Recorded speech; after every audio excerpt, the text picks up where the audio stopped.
The list is currently Garcia, Walsh, Scott. Mr. Garcia. Thank you, Mr. Chairman. I want to thank the witnesses. This has actually been a very enlightening and frankly clarifying couple of hours for me, but I think in a most disappointing way. I've been personally baffled over the last 2 years about our southern border policies coming out of this administration, where in the last year we had 30 times the number of people die as a result of fentanyl poisonings than folks died during the 9/11 event.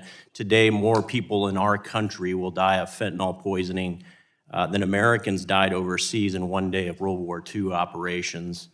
And what's enlightening to me is that we didn't spend almost any time on this topic today, except for the questions that have been posed to you. I read the 39 pages of the ATA, the 15 minutes of your testimony, Director Haynes, and really no mention of these things. You talk about misperceptions of U.S. policies when we are actually being actively invaded on our southern border right now as a result of this administration's policy. So what's clarifying to me is the fact that we're sitting here with 5 people with billets such as Director of National Intelligence, Director of Central Intelligence, Director of National Security Agent, Director of Defense Intelligence Agency, and the FBI, and you guys aren't messaging this as the #1 threat. I look at your table of contents within the annual threat assessment. You got China, Russia, Iran, North Korea, climate change, health security, developments in technology, transnational organizations, global terrorism, and the like. And I agree with these topics, and I want to put a boot on the throat of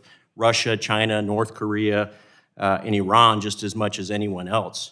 But this it's a shame that the fact that these poisonings right now that you characterize as overdoses and the migration challenges, as you say, Director Haynes, which are not migration challenges, this is an active invasion of our southern border, are being characterized by this body.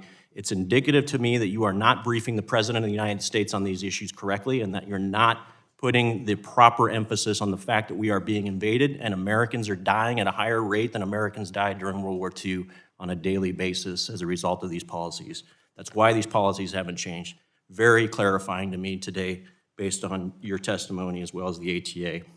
On a separate subject, Director Haynes, I want to ask you, well, first of all, I want to ask you what you mean by misperception of U.S. policies when it comes to our southern border, and I'll let you address that as quickly as you can, please.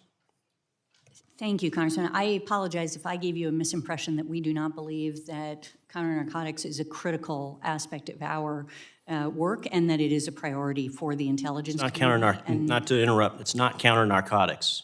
It's security of our homeland, defense of our southern border. That is not the priority.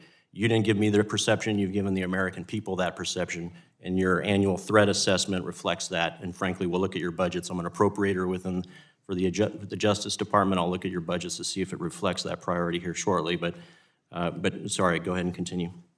No, I just want you to know that that is a priority from our perspective. I think on the border, we actually, obviously support and facilitate the United States government terrorism watch listing process. We have parts of our, even in ODNI, NCTC, the National Counterterrorism Center, serves as the USG's central and shared knowledge, basically on known and suspected terrorists, and we maintain TIDE, and we do a lot of work to try to ensure that all of the intelligence we have is provided to our border agents and to the Department of Homeland Security for the work. I can reclaim the last 10 seconds. It's a priority. I would submit that it needs to be your #1 priority.